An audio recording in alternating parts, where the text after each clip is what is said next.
welcome kayo, no? Kian, sa pamilya ng Jesus First Christian Ministries. Nawa ma-enjoy natin yung ating pong fellowship, yung ating pagsasama-sama bilang magkakapatid sa ating Panginoon, bilang pamilya ng ating Diyos. Pamilya po ba tayo ng Diyos?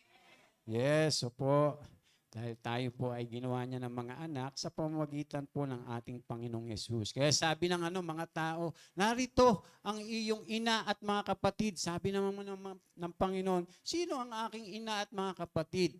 Yung mga nakikinig at sumusunod sa kalooban ng aking ama, ang siyang aking ina at mga kapatid. So kinikilala talaga tayo ng Panginoong Yesus na pamilya niya. Ano po? Kaya po napakahalaga na ang mga tao talaga ay makasama natin, makabahagi natin bilang pamilya ng ating Panginoon. So tayo po tuloy-tuloy na at dadako na tayo sa atin pong pag-aaral naman at pakikinig ng mga salita ng ating Panginoon. Hindi pong mga nagdaan ay natatalakay po natin yung tungkol po sa Espiritu Santo, di ba? So ito po kaya po aking ibinabahagi ay para nga po hindi tayo maging sabi nga ignorante. Sabi po ni Apostol Pablo, di ba?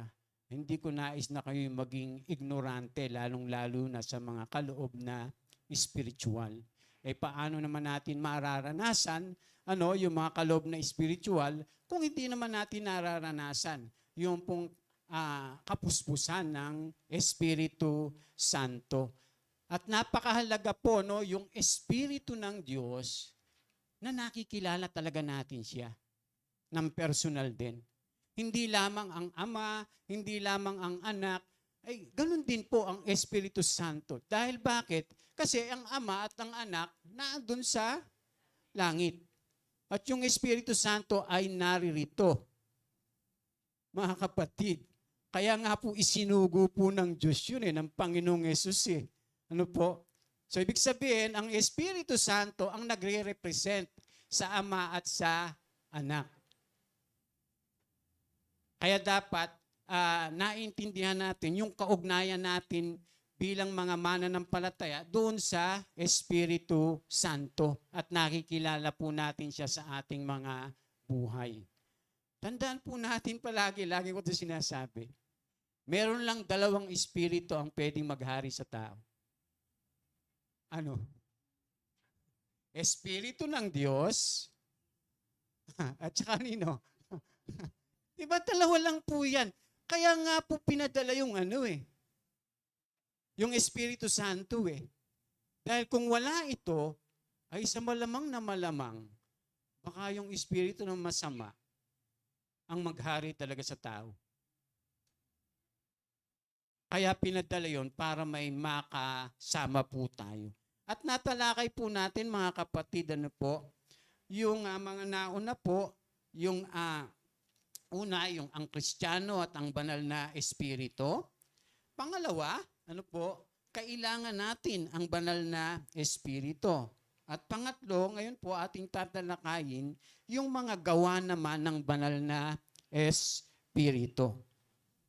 Atin pong tatalakayin, mga kapatid naman, yung mga gawa ng banal na espiritu. Di ba? Yung una, ang espiritu at ang Kristiyano, tapos, yung pangalawang nabanggit ko mga kapatid? Kailangan natin ang banal na espiritu. So ngayon naman, yung mga gawa ng banal na espiritu ang atin pong tatalakayin. Ayan po, yung mga gawa po ng banal na espiritu. Hindi pwede po na hindi natin iintindihin at uunawain yung gawa ng banal na espiritu sa buhay ng mga mananampalataya. Yun ang mga gawa ng masamang espiritu. Dapat nakikita natin yon. At alam po natin yon, nababasa din natin na hindi sa Diyos, ito yung sa Diyos, ito yung mabuti, ito yung masama, ito yung kabanalan, ito yung kasalanan. Di ba? Pero pagka nalaman natin yung mga gawa ng banal na Espiritu ano po sa atin pong buhay, mas matidiscern natin kung ano po yung masama, mga kapatid. Kasi papatnubayan tayo, uudyukan tayo ng Espiritu Santo. Kaya atin pong tatalakayin yung mga gawa ng banal na Espiritu at atin pong ihimay-himayin po. No? Sabi nga po rito, ano nga po ba ang kahalagahan ng banal na Espiritu sa buhay ng Kristiyano? Ano po ba ang mga gawain niya sa ating mga buhay? Maaari bang ipamuhay ng lubos ang buhay Kristiyano ng hiwalay sa banal na Espiritu? Abay, bang hirap po. Ano? Kaya nga po ipinadala yung banal na Espiritu. Ano? Sabi diyan, lahat po ito ay mahalagang katanungan na nangangailangan ng tamang tugon sa isip at puso ng totoong naghahanap at nananampalataya. So atin po nga aralin, ano? So magsisimula tayo sa pagbasa sa Juan 3 hanggang 5. Ayan, basahin po natin ng sabay-sabay. 1, 2, 3. Sumagot si Jesus, pakatandaan mo, malibang ipanganak na muli ang isang tao, hindi niya makikita ang paghahari ng Diyos. Oops, kita niyo po ha? Sabi po, maliban yung tao po ay ma-born again, hindi niya makikita ang kaharian ng Diyos. Baka sabi niyo, sa lagay pastor, yung mga born again lang ang makakapasok sa langit. Mga kapatid, ang linaw po, yung mga na-born again lang. Tingnan niyo po, itutuloy natin. 1, 2, 3, verse 4. Paanong maipapanganak pang muli ang isang taong matanda na? Makapapasok pa ba siya sa sinapupunan ng kanyang ina para muling isilang? Tanong ni Nicodem. Sagot naman ni Jesus, pakatandaan mo, malibang ang isang tao ay ipanganak sa pamamagitan ng tubig at ng Espiritu, hindi ito makakapasok sa kaharian ng Diyos. O, inulit na naman. Sa lagay pala, pastor, yun lang makakaranas ng kapanganakan sa tubig at sa Espiritu ang makakapasok sa langit? Yes. Ang linaw po eh. Yung maboborn again lang. Ano po? Sabing ganyan. Kaya sabi rito, sabi diyan, ang taong pinanganak ayon sa laman ay laman. At ang ipinanganak ayon sa Espiritu ay Espiritu. Tapos sasabihin ng iba, pastor, ayokong ma-born again. Ang daming bawal dyan sa born again. Ano? Pastor, ayoko dyan. Dati na akong relihiyon. Ayokong magkaroon ng panibagong relihiyon. Kasi nga, akala ng marami, yung born again ay isang relihiyon. Pag pumasok ka sa born again, pumasok ka na naman o nagsimula ka na naman ng ibang relihiyon. Hindi po mga kapatid. Sino ba ang nagsasalita dyan? Sino nangungusap dyan? Sino kausap niya? Si Nicodemo. Si Nicodemo, alam niyo po yun, Pariseo yun. Tagapagturo po yun ng kautusan. Ano po? Kaya nga, pag binasa mo yan, gabi siya nagpunta. Sa isang gabi, may isang Pariseo nagpunta sa Panginoong Yesus. Pag binasa natin ito, gabi siya nagpunta. Kasi, di ba, pag tagapagturo ng kautusan, kumbaga, expert ka eh. Pero bakit siya gabi nagpunta sa Panginoong Yesus? Di ba, baka maaring nahihiya siya. O baka makita ng mga tao, ba't kaya nagtatanong yun? O kaya, tinatanong niya ang ating Panginoong Yesus. Ano po? Pero bang linaw po niyang sinabi ng ating Panginoong Jesucristo na kinakailangan talaga. Yung mga tao ay maborn again. Hindi yung maborn again na, di born again ang tawag sa atin. Tapos may sasama sa atin, born again na. Hindi po ganon. Sasabihin, ay pastor, born again na rin ako. Kasi sumasama ako sa inyo. Ay, hindi po ganun. Hindi ibig sabihin, pagka umaatin ka sa church na ang tawag sa kanila ay born again ka na nga. Hindi po mga kapatid. Maling-mali po iyon. Yung born again ay personal na ano yun, karanasan. Personal po yun.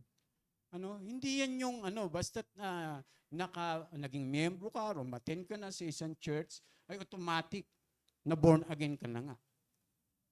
Samantalang yung tunay na mga na born again, ano pong nangyari doon? Hindi lang. Nabago buhay. Kaya pagka sinasabi mo, born again ka, tapos patuloy ka pa rin doon sa dati mong ginagawa, baka hindi ka pa born again. Baka burn again. Baka ganon.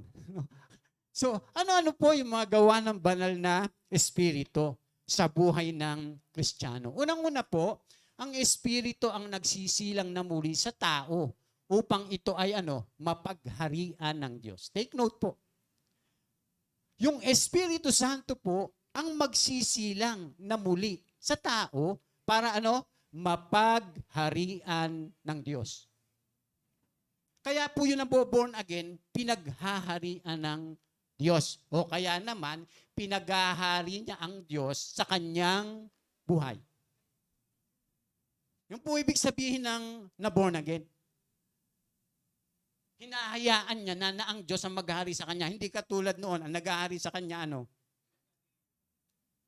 Di ba magkaiba? Kaya kailangan po talaga na ma-born again. Kaya maraming ginagawa ang banal na espiritu sa sanlibutang ito.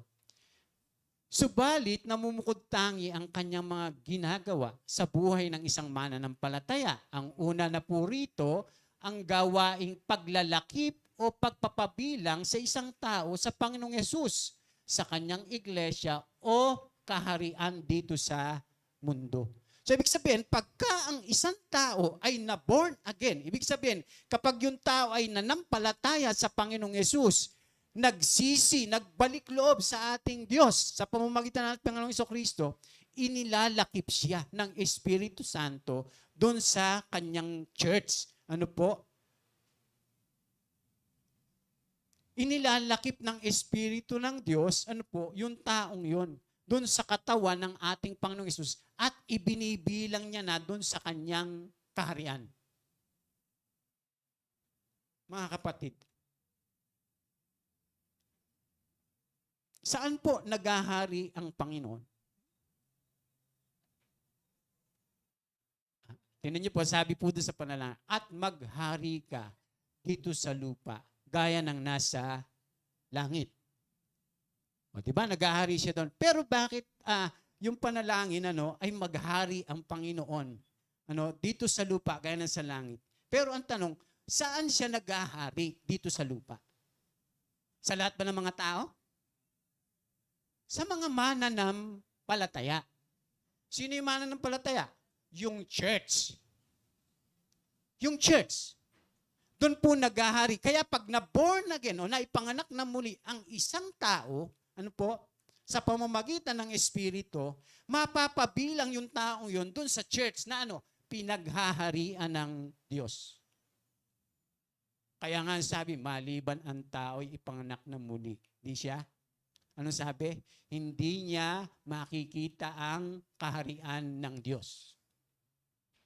Paano mo naman makikita ang kaharian ng Diyos kung hindi ka niya pinaghaharian?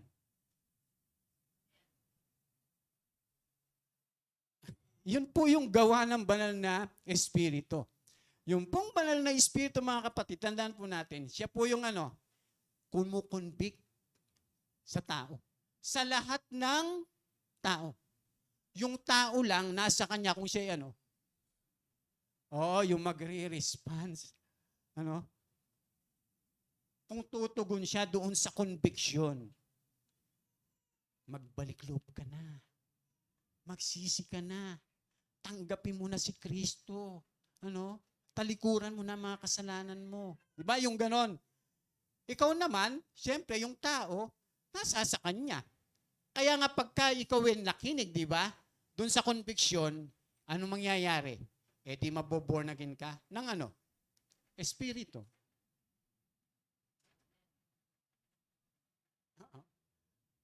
Yun po yung trabaho ng banal na espiritu. Ano pa mga kapatid? Kaya nga minsan, meron tayong mga yung parang nararamdaman, pag nakakapakinig tayo ng salita ng Diyos, pag minsan nga kahit may nababasa lang tayo, parang biglang may sa'yo, may kumukonvict sa'yo.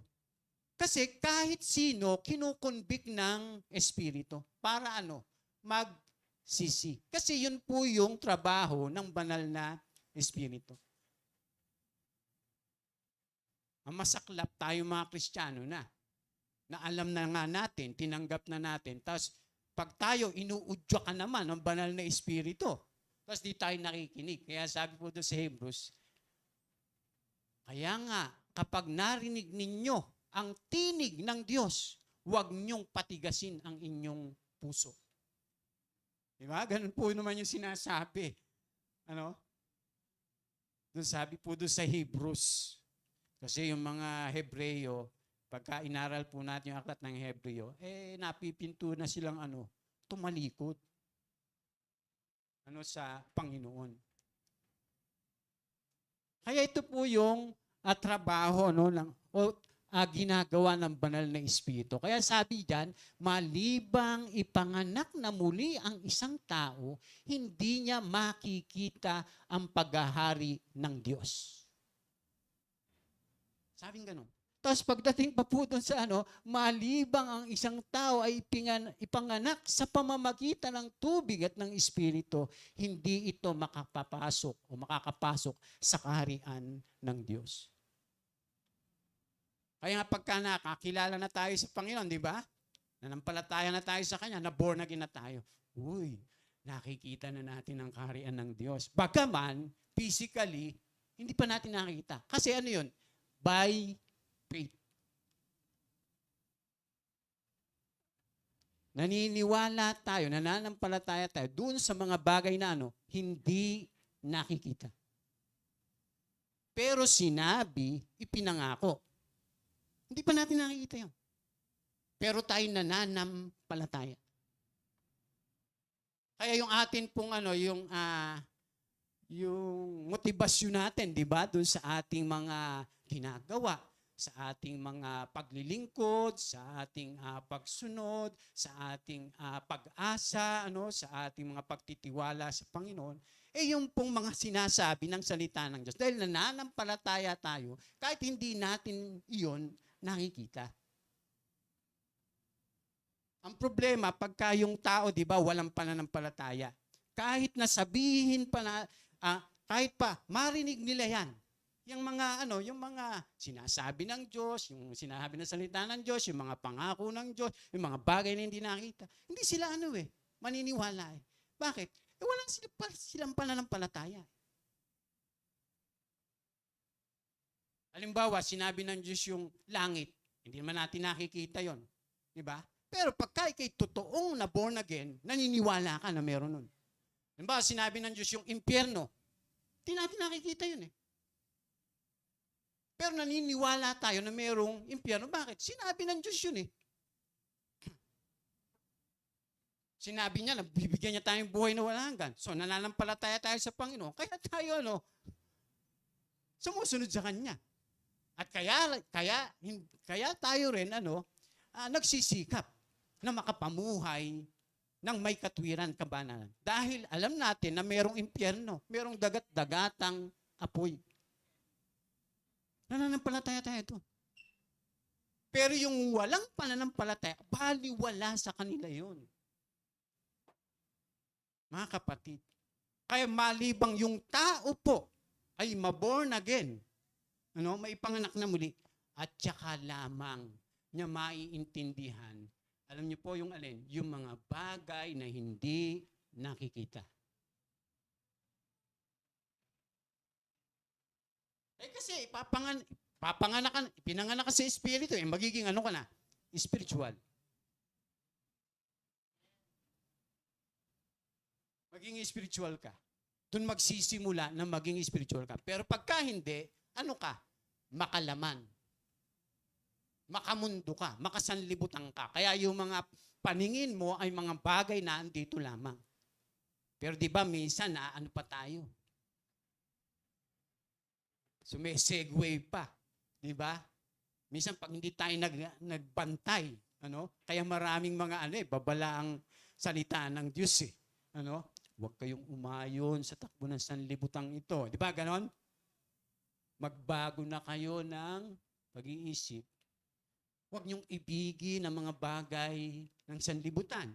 Sapagkat ang umiibig sa sanlibutan ay hindi umiibig sa Ama. Kita niyo po, ganun po yung Pero mga kausap, mga mananampalataya. Lalo pa kaya pagka hindi ka mananampalataya. Yun ngang mananampalataya nga eh. Lalo na pagka hindi tayo namumuhay sa Espiritu. Mababasa po natin yan. Mamaya makikita natin yan. So dalawa po yung pagkapanganak. Una, yung unang pagkapanganak. Tayo, di ba? Pinanganak tayo. Sa tubig. Bakit? Ba't sa tubig? Kasi galing tayo sa tubig. Sa panubigan. Yun po talaga. Sabi dyan, tapos yung pagkapanganak na muli. Di ba yung pangalawa? Tingnan nyo po. Mula sa sinapupunan. Di ba yung una? Galing tayo sa sinapupunan. Hindi mula sa sinapupunan. Mga kapatid, pagkapanganak sa pamamagitan ng tubig. Di ba? Kaya galing tayo saan? Sa panubigan. Sa tubig. Kaya nga nabanggit ko na minsan, kaya yung sanggol, pagka itinapon mo sa tubig, pagkapanganak, marunong nang lumangoy. Kasi doon sa loob ng tubig, sanay siya.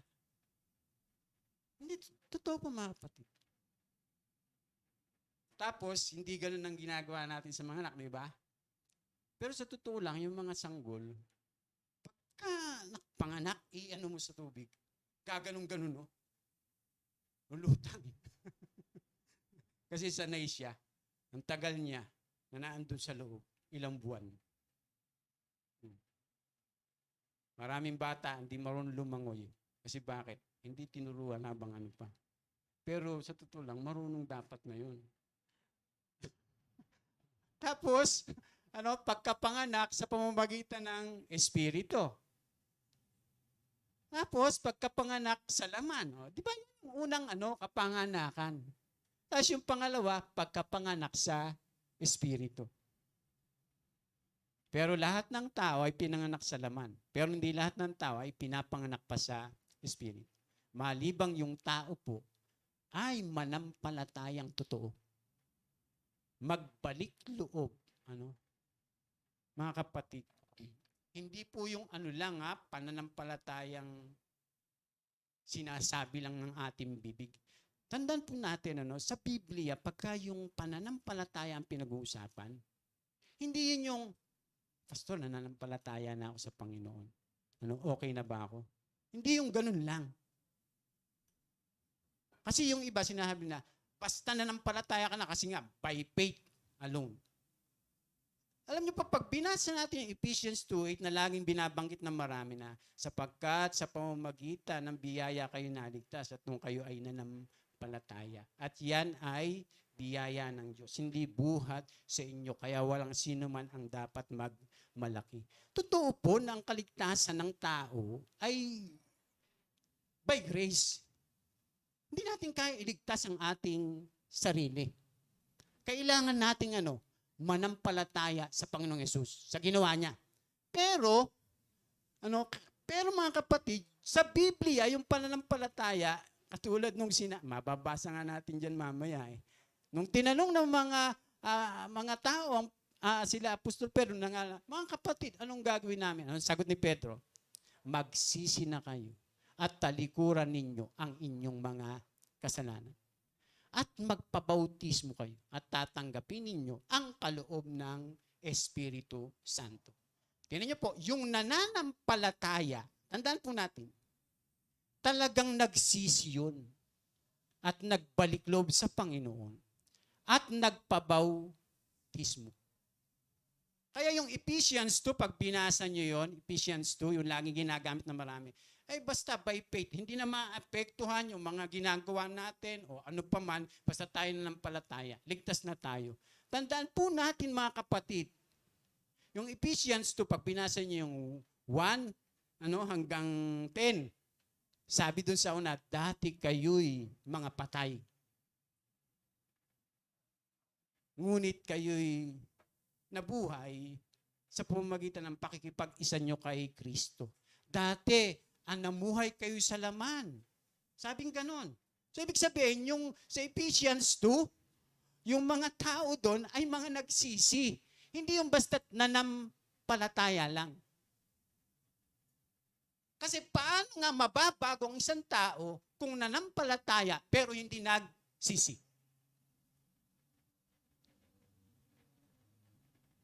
Hindi po mababago yung tao.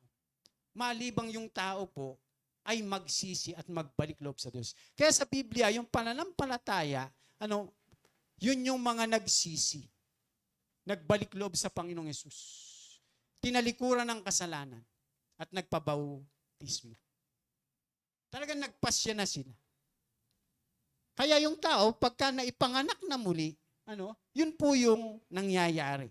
Tapos, sabi dyan, ang Espiritu ang nanguusig. Sabi dyan, pagdating niya ay kanyang patutunayan sa mga taga-sanlibutan. Sabi gano'n, na mali ang pagkakakilala nila tungkol sa kasalanan. Ang dami nagkakamali tungkol sa kasalanan.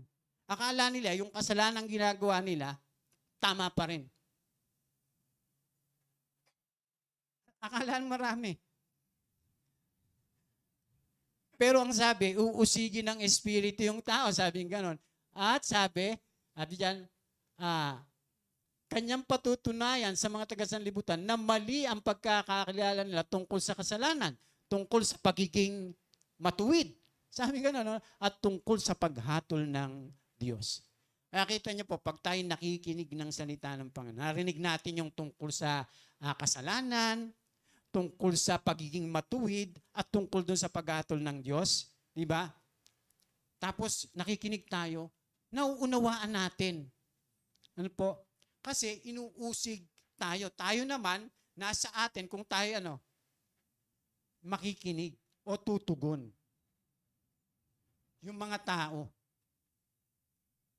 Mapalad nga yung yung tao Bakit? Merong espiritu ng Diyos na umuusig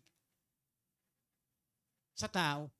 Talagang ang pakay ng Diyos, iligtas talaga ang mga tao Kasi bakit? Bakit niya pa ipapadala yung espiritu niya para usigin pa yung mga tao kung hindi niya gustong maligtas? Kaya lang, ang tao pa rin ang magpapasya. Ang tao pa rin po ang magpapasya. Hindi po yung minsan, mga Christian pa nga, Lord, kung gusto mo kung hindi magkasala, tapikin mo ako. Pag gagawin ko na. Di ba yung ganon? O kaya naman, Lord, kung gusto mo ako talagang, magsimba, yung pa ako, dalhin mo sa simbahan. Ay, pwede yun. Lord, kung gusto mo talaga akong maglingkod, gawin mo akong masipag sa paglilingkod. Pastilan. Sabi nga ng mga Bisaya. Hindi gagawin ng Diyos yun. Tandaan nyo, parang ganito yun. Si Eva at Adan, di ba? O, secure na sila dun sa sa Eden. Secure po sila. Tapos may utos lang siya sa tao na susundin. Sinabi ni kinukot ng Diablo, Eva, totoo ba na pag kinain mo yung bungang puno na yan, mamamatay ka? Hindi totoo yun. Sabi ng Diablo, pag kinain nyo nga yan, magiging katulad ka sa Diyos. Tapos naisip niya. Di ba? So inuudyokan niya siya na ng kanyang sarili. Uy, magiging katulad ako sa Diyos. Di ba? Ganyan yung tao. Tayong tao, parang ganon. Pwede tayong udyukan ng ating sarili. Mga kapatid, Ang tanong, pinigilan ba ng Diyos si Eva at Adan? Hindi. Tandaan po natin, hindi ka pipigilan ng Diyos kung ano man ang iyong gagawin. Pero merong utos ang Diyos na dapat sundin. Sino magpapasya nun? Ang Diyos o ikaw? Tayo. Amen? Tayo po palagi. Alam niyo po, bagaman ang Diyos makapangyarihan, hindi niya kukontrolin yung iyong isip. Hindi niya mamabit niya. Tuwing babagoy niya. Tingnan niyo po si Eva at Adan. Ginanon niya ba? Hindi. Hinayaan niya. Kasi meron na siyang utos. Tapos kakatuwa, bakit ganun? Pinabayaan ng Diyos. Ba't hinayaan niya? Ay, hahayaan ka talaga ng Diyos. Kasi meron kang choices. Kung tayo may free will, tapos wala tayong choices, anong klaseng free will yun? Tama? Mga kapatid, meron tayong free will. Kaya kung may free will ka, meron tayong choices. Tapos sasabihin, ba't hindi pinigilan ng Diyos yun? Hindi nga gagawin ng Diyos yun. Kasi, bakit niya pa ibibigay yung free will? Kung, sasampalin niya si Eva, tumigil ka. Hindi gagawin ng Diyos yun. Tandaan po natin. Tayo ang gumagawa. Kahit nga naligtas na tayo, nakakilala na tayo sa Kanya, mayroong turo ang Panginoong Yesus. Nandiyan yung banal na Espiritu. Mga kapatid, itong pinag-aanoan pa natin sa unbeliever, pangayan Ayan, ang Espiritu ang naglalakip sa Panginoong Yesus at sa Iglesia. Si Kristo, tulad ng isang katawan na may maraming bahagi, kahit na binubuo ng iba't ibang bahagi, ito ang nananatiling iisang katawan. Maging Hudyo, Hentil, alipin man o malaya, tayong lahat ay binautismuhan sa isang Espiritu upang maging isang katawan. Tayong lahat ay pinainom sa isang Espiritu. Ang tinutukoy po dito ay yung bautismo sa katawan ni Kristo. Kaya tayo napabilang sa kanyang katawan nung tayo po ay naborn again. Nung tayo ipanganak na muli. Nung tayo ay nanalig. Nung tayo ay nakipag-isa sa Panginoong Yesus. Nung tayo ay nanampalataya, nagsisi, at nagpasya na sumunod sa ating Panginoon Jesucristo. Napabilang tayo, sa kanyang katawan. Mga kapatid. At yun sa pamamagitan ng Espiritu Santo. Tingnan niyo po, ayan. Mula sa sanlibutan tungo sa kaharian ng Diyos. Ayan. Nung isinilang tayo sa laman, ganito tayo, nasa dilim. Kaya pagka yung tao isinilang sa Espiritu, saan dadalhin? Sa liwanag na. Dadalhin ka na doon saan? Sa kaharian ng Diyos. Na kung saan, yung katawan, yung iglesia, yung mga mananampalataya, ay pinaghaharian na ng Panginoon. Kaya inililipat ka saan? Sa bagong kaharian. At yun yung katawan ng ating Panginoong Jesucristo. Hindi po pa naghahari ang Diyos dito sa sanlibutan. Naghahari pa lang siya saan? Sa mga mananampalataya. Sa church. Maghahari lang ang Panginoong Yesus, mga kapatid, sa sanlibutan. Pagka pag dumating na siya, tapos pag nangyari na yung maghahari siya ng 1,000 taon kasama yung mga mananampalataya. At pagkatapos nun, maghahari na siya. Sa kalahat-lahatan ng pisikal na makakasama talaga natin ang ating Panginoong Jesucristo. Ang Diyos. Pero ngayon, di pa siya naghahari ng pisikal. Di pa naman natin nakita ang Panginoon Jesus. Pero naghahari na siya sa church. Pero hindi sa lahat ng tao. Dahil kung ang Panginoong Yesus ay nag-aari sa lahat ng tao, ay hindi, walang masama, walang magulo. No? Wala tayong problema. Tayo mamumroblema sa nasa paligid natin. Di ba? Walang mga marites, ganun. Di ba? Ano pa po? Mga kapatid, ano ba yung gawa ng banal na Espiritu sa buhay ng Kristiyano? Ang Espiritu ang nagpupuspo sa Kristiyano upang makapamuhay itong katulad ng Panginoong Jesus. Sabi po dyan, kalakip ng pagkapanganak na muli o pagkapanganak sa pamamagitan ng Espiritu ay ang pagtanggap sa Espiritu. Yun yung kasunod. Magkaiba po ang dalawang ito. Maaari kang isilang na muli sa kabila noon na hindi matanggap ang banal na Espiritu.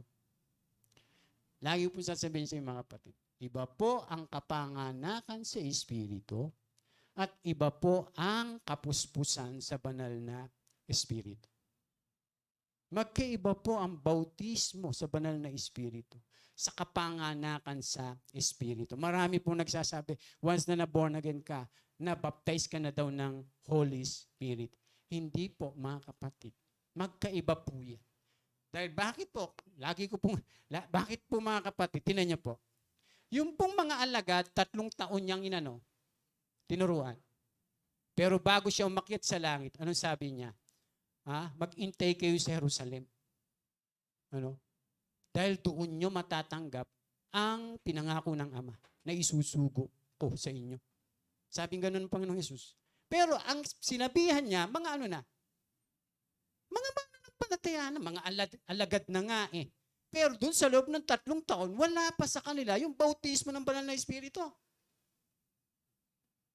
Mga kapatid, kaya ang ginawa niya, maghintay kayo doon sa Jerusalem. At doon nyo matatanggap yung banal na Espiritu. Ang dami pong tagpo niya na ganon. Kaya nga po, sineshare ko po sa inyo, tinuturo ko po sa inyo, para hindi tayo maging, yung ignorant. Kasi yung iba, ang paniwala nila, ay hindi, yung Espiritu ng Diyos, indwelling na yan. Simula nang tayo ay, born again. Sabi nila, yun ang sabi nila. Pero hindi yun ang sinasabi ng salita ng Diyos. Magkaiba po. Mahalaga po yung banal na Espiritu. Kaya sabi po dyan, malinaw naman po kung para saan at bakit kailangan natin matanggap ang Espiritu o yung mapuspos sa Espiritu. Ipinangako po yan. Kaya sabi, tinan nyo nabagbag ang kanilang kalooban nang marinig ito, kaya tinanong nila si Pedro at ang ibang mga apostol, mga kapatid, anong dapat namin gawin? Sumagot si Pedro, pagsisihan ninyo talikuran ng inyong mga kasalanan at magpabautismo kayo sa pangalan ng Jesucristo upang kayo'y patawarin at pagkakalob sa inyo ang Espiritu Santo. Pagkakalob pa lang. Hindi sinabing pag nagsisi kayo at magpabautismo ay natanggap nyo na ang banal na Espiritu. Walang ganon. Kaya sabi dyan, sapagkat ang pangako ay para sa inyong mga anak, sa lahat ng nasa malayo, sa bawat taong tatawagin ng ating Panginoong Diyos. So, ibig sabihin, yung banal na Espiritu ay pangako para sa lahat ng tatawagin ng Diyos. Lahat ng mga maliligtas. Lahat tayo. Gusto ng Panginoon na mabautismuhan, mapuspos ng Espiritu Santo. Mga kapatid, ano pa po? Yan, hinangad nila yung kaloob. Nagkakatipon silang lahat sa isang lugar nang sumapit ang araw ng Pentecostes. Walang ano-ano'y may ingay na nagmula sa langit at tulad ng ugong ng malakas na hangin at napuno nito ang bahay na kinaroroonan nila. May nakita silang parang mga dilang apoy na dumapo sa bawat isa sa kanila. At silang lahat ay napuspos ng Espiritu Santo at nagsimulang magsalita ng iba't ibang wika ayon sa pinagkalob sa kanila ng Espiritu. Nagsalita sila sa ibang wika nung sila mapuspos ng Espiritu Santo. Kasi pangako po yun eh. Kaya dapat, pag nabaptize tayo ng Holy Spirit, magsasalita tayo sa ibang wika. Yung iba hindi naniniwala po dito. Yung iba pa nga sabi, ay, ano ba yan? Sa demonyo yata yan. Wala nga namang ang Diyos magbigay ng ganun. Mga kapatid, kaloob nga yun eh.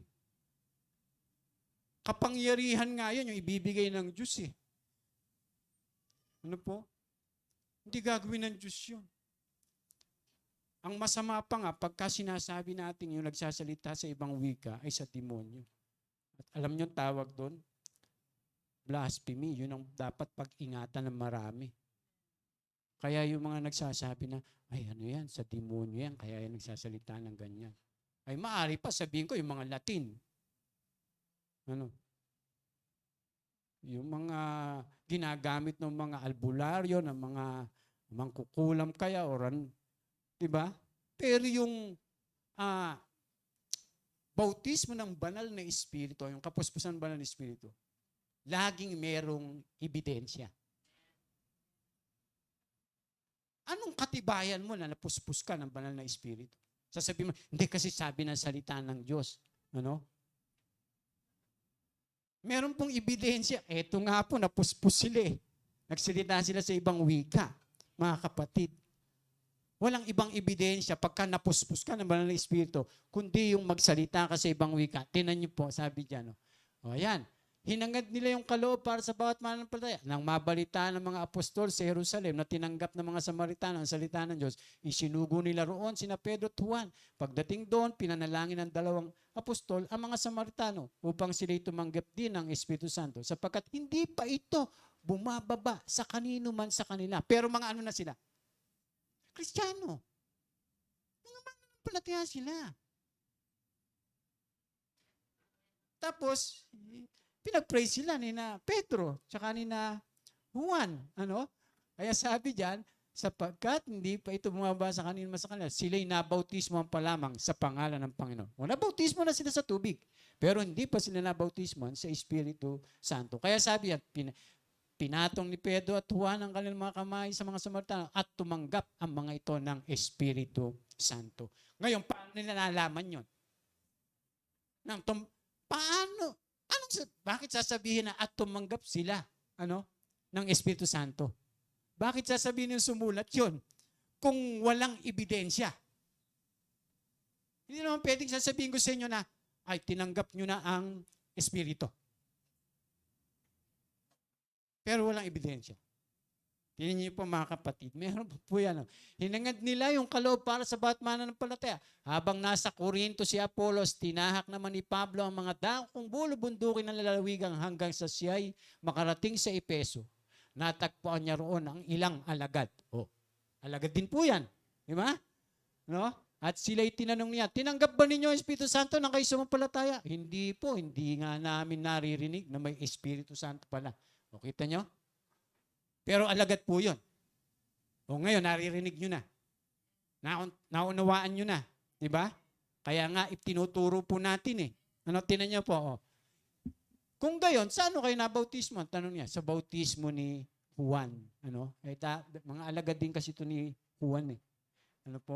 Sabi nga kaya sinabi ni Pablo, binautismo ni Juan ang mga tumatalikod sa kasalanan. Pinangaral niya ang pagsisisi sa mga Israelita upang sila'y sumampalataya kay Jesus at ang dumarating na kasunod niya. Nang marinig nila iyon, nagpabautismo sila sa pangalan ng Panginoong Jesucristo. Nang ipatong ni Pablo ang kanyang kamay sa kanila, bumaba ang Espiritu Santo at sila'y nagsalita ng iba't ibang wika. Kita niyo mga kapatid, lagi may ebidensya. Nagsasalita sila sa ibang wika, mga kapatid. So yun yung talagang katibayan. Yun yung katunayan na sila'y nabaptize ng Holy Spirit. Kaya kailangan po natin na maranasan din po ito. Kailangang i-desire po natin, ipanalangin po natin. Kapag tayo sumasamba, gawin po natin mga kapatid. Ito lagi kong sinishare sa inyo. Sa akin, wala pong nagpatong ng kamay nang mabaptize ako ng Holy Spirit. Kasi ang magbabaptize naman, sino? Ang Diyos, ang Panginoong Yesus, hindi yung tao. Ako nga, na mabaptize na Holy Spirit, nagpe-pray lang kami. Nagpe-pray lang po. Tapos bigla na lang nagsalita ako ng ibang wika, nagagano'n na ako. Sabi nga nung pagkatapos kong magsalita ng ibang wika, sabi ng mga kapatid, Kuya Perdi, ano ba yung sinasabi mo, ginaya mo ba yan? At sabi ko, hindi. Basta na lang nakapagsalita ako ng ibang wika. At tuwan-tuwa sila, nabaptize ka sa banal na Espiritu. Kaya hanggang ngayon, simula na mabaptize ako, kinagamit ko po yun. Pag umaawit ako, sabi ng Biblia, umawit kayo ng awiting spiritual. Sabi, umawit kayo ng salmo, himno, at mga awiting spiritual. Bakit sasabihin pa yung umawit ng awiting spiritual kung spiritual na yung salmo tsaka yung himno? Kasi yung awiting spiritual, yun yung pag-awit sa espiritu. Mga kapatid. Bakit? Umawit kayo ng salmo, mga himno, at awiting spiritual. Nasa Bible po yun. Ano? Yung bang salmo, spiritual. Yung bang himno, spiritual. Pero ba't sasabihin, at umawit kayo ng awiting spiritual? Iba po siya. Yun yung pag-awit sa Espiritu. Meron ding pananalangin sa Espiritu. Minsan, ang hirap nating manalangin, di ba? Pero pag tayo baptized ng Holy Spirit, yung banal na Espiritu ang mananalangin para sa atin na hindi kaya nating isipin at sabihin. Kaya makakapanalangin tayo. Manalig tayo, mga kapatid. Amen? Yes. Ano pa po? Ayan. Natanggap na nila at napuspunsa sila ng banal na Espiritu. Kaya sabi, mga kapatid, hindi na tayo alipin ng likas na hilig ng laman. Kaya hindi na tayo dapat mamuhay ayon sa katawang makalaman. Sapagkat mamamatay kayo kung namumuhay kayo sa katawang makalaman. Kita niyo po, Christian na po ito, ha? Ang kausap po ni Pablo dyan ay mga Kristiyano sa Roma. Tapos, binababalaan niya, kahit baptize sila ng Holy Spirit, kung mamumuhay sila sa laman, anong mangyayari? Mamamatay kayo, sabi. Mamamatay tayo. Tapos sabi diyan, ngunit kung pinapatay ninyo sa pamamagitan ng Espiritu ang mga gawa ng katawang makalaman, mabubuhay kayo sa pamamagitan ng Espiritu. Tapos sabi po doon, ang lahat ng pinapatnubayan ng Espiritu ng Diyos ay mga anak ng Diyos. Ibig sabihin, yung namumuhay sa patnubay ng Espiritu. Kaya sabi diyan, kaya sapagkat hindi binigay sa inyo ng Diyos ang Espiritu upang kayo gawing aliping namumuhay sa takot. Sa halip, binigay sa inyo ang Espiritu upang kayo gawing mga anak ng Diyos. Kaya nakakatawag tayo sa Kanya ng Ama, Ama ko. Ang Espiritu ang nagpapatuto kasama ng ating Espiritu na tayo'y mga anak ng Diyos. Amen? Kaya kailangan natin una, ma-born again. Born again na po ba tayo? Pero alam niyo po ang kailangan natin. Isa pa, yung tayo mapuspos ng Espiritu Santo. Tingnan niyo po, susunod natin. Natanggap at napuspos ng Espiritu ang unang mga Kristiyano at Iglesia. Kaya sabi dito, sinasabi ko sa inyo, ang Espiritu ang gawin ninyong patnubay sa inyong buhay at hindi kayo magiging alipin ng hilig ng laman. Tingnan niyo po, alam niyo po ang panlaban sa mga gawa ng laman? Yung pamumuhay sa patnubay ng Espiritu.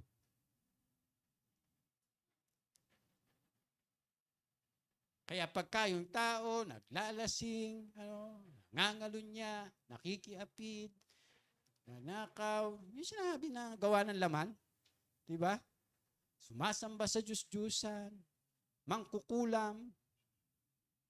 Kaya ang daming mangkukulam eh. Opo, wala naman sa ating mangkukulam ha. Pero alam nyo, dami sa paligid natin mangkukulam. Mga mandaraya. Kaya yung mga taga-Galacia, sabi po ni Apostol Pablo, di ba? Mga hangal kayo mga taga-Galacia. Sino nakakulam sa inyo? Sa Biblia ba yun? Anong nakakulam sa kanila? Maling turo.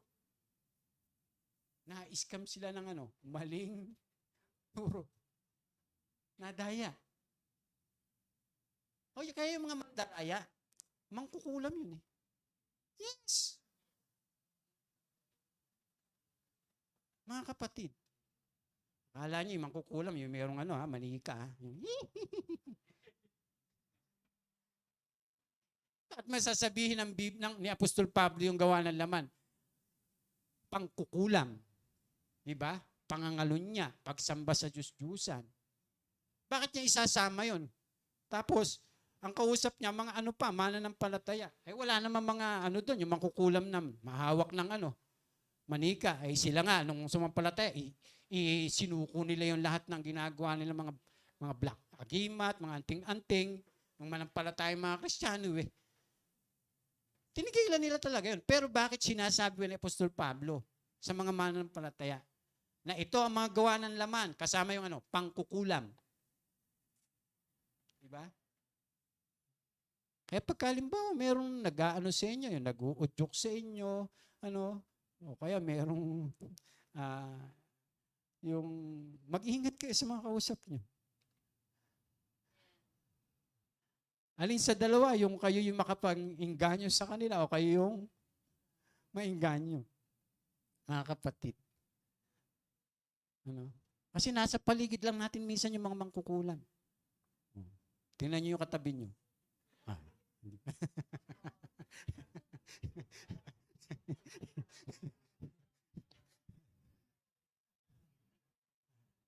Diba?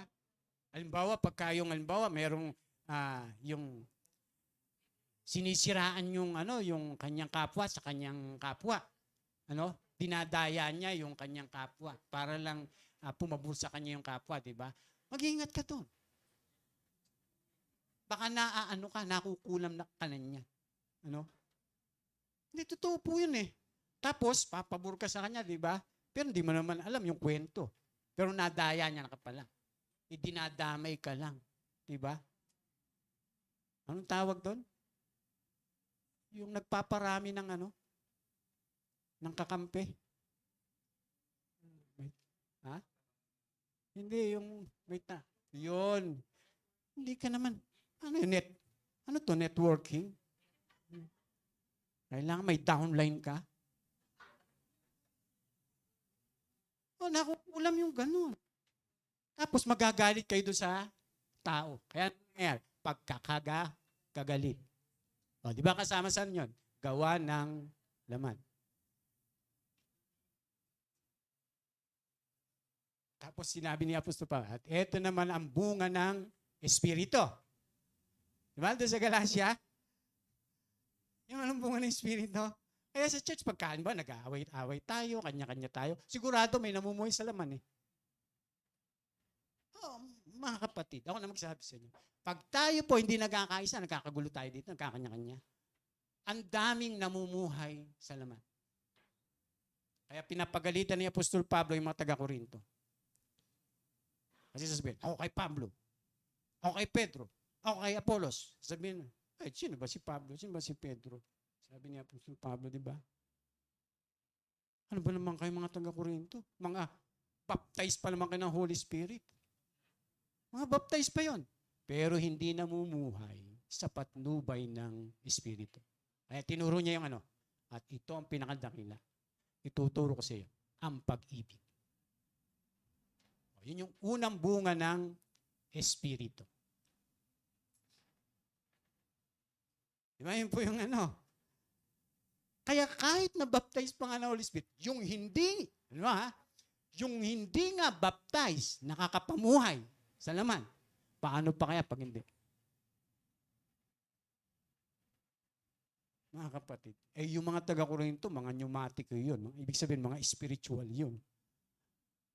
Meron sila lahat ng mga kaloob. Pero nakapamuhay pa sila ng gano'n. Kaya nga ang binibigyan din yung mamuhay. Sabi, at sinabi ko sa inyo, ang Espiritu ang gawin ninyong patnubay. sa inyong buhay at hindi kayo magiging alipin ng hilig ng laman. Sapagkat ang mga nasa ng laman ay laban sa kalooban ng Espiritu at ang kalooban ng Espiritu ay laban sa mga nasa ng laman. Laging naglalaban ng dalawang ito, kaya't hindi ninyo magawa ang nais ninyong gawin. Nagtatalo, mga kapatid. Malapit na po tayo, ha? So, natanggap at napuspos ng Espiritu Santo yung unang mga Kristiyano at Iglesia. Kayo naman, kayo man ay naging bayan ng Diyos matapos niyo marinig ang salita ng katotohanan, ang magandang balita na nagdulot ng kaligtasan.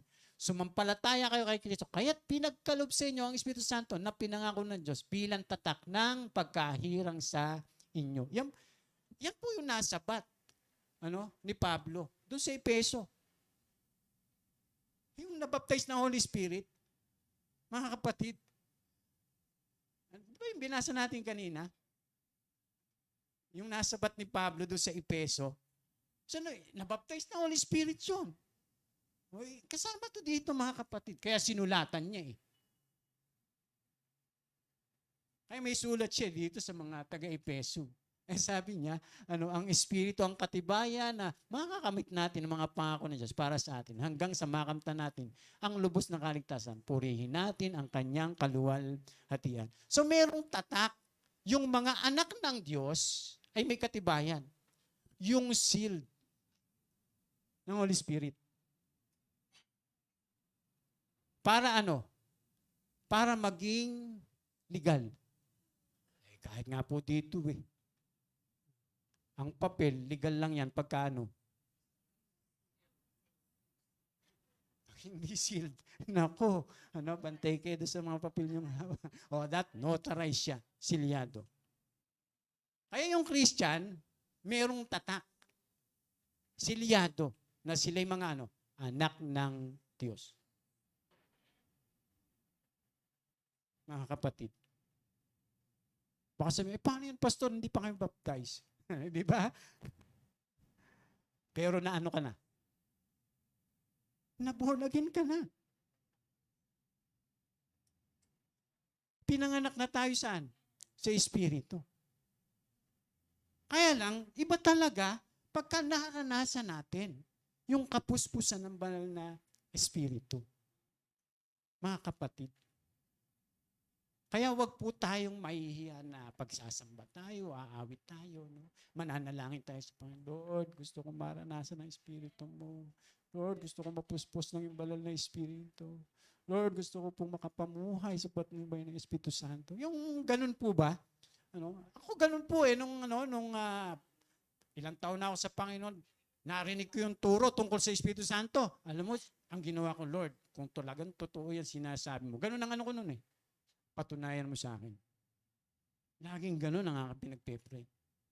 Kaya sabi ng Panginoon, kung kayong mga magulang, pagka humingi ng itlog ang inyong mga anak, bibigyan nyo ba ng alakdan? Pag humingi ba ng tinapay, bibigyan nyo ng bato. Kung kayo nga mga magulang, ay kaya nyo ibigay mga mabuting bagay sa inyong mga anak.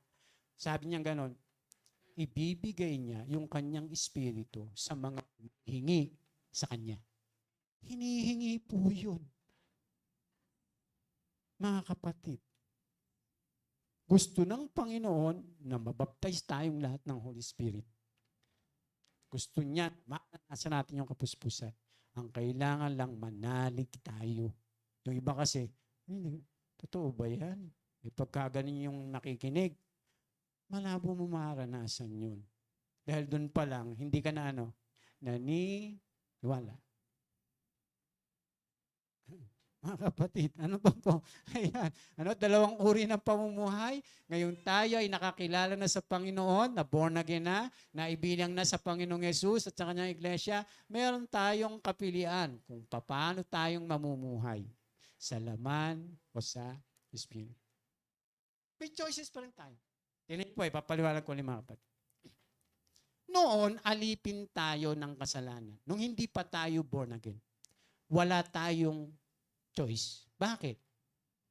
Alipin tayo Wala kang magagawa. Wala tayong magagawa. Alipin tayo Siyempre, dahil alipin ka, wala kang magawa. Pero pag na-born again tayo, mga kapatid, lumalaya tayo.